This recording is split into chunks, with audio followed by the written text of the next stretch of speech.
Quel a été l'objectif de cette assemblée ce matin?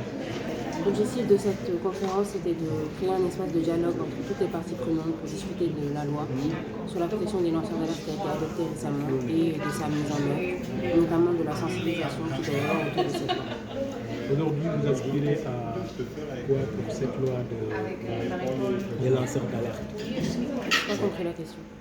Aujourd'hui, vous préconisez quoi pour cette loi d'alerte? Qu'elle soit effectivement mise en œuvre et qu'elle soit expliquée aux populations pour qu'ils la comprennent et qu'ils s'approprient cette loi. Après, comme nous avons dit lors de nos travaux, la loi n'est pas parfaite. Elle nécessite plusieurs modifications, notamment pour répondre aux standards internationaux.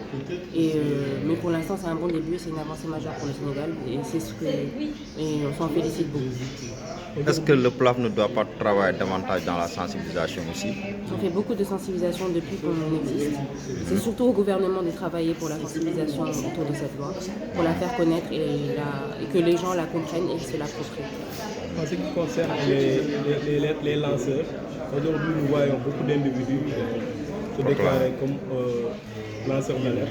Qu'est-ce qui vous leur donnerez ou bien quels outils ou bien formations vous avez pour leur sensibiliser dans ce sens aussi? N'est pas lanceur d'alerte qui veut, la loi a été très claire, elle a donné une définition du lanceur d'alerte.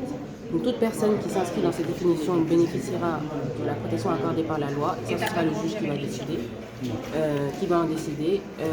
Mais quelqu'un qui ne s'inscrit pas dans la définition écrite par la loi et qui se proclame lanceur d'alerte, surtout pour divulguer de fausses informations, elle tombera sous le coup de la loi pénale et sera sanctionnée. Donc il faut faire très attention à les informations qu'on divulgue sur les réseaux sociaux notamment et les informations qu'on divulgue de manière générale. Voilà. Pour avoir le statut de lanceur d'alerte et bénéficier de la protection de la loi, il faut répondre à la loi, tout simplement.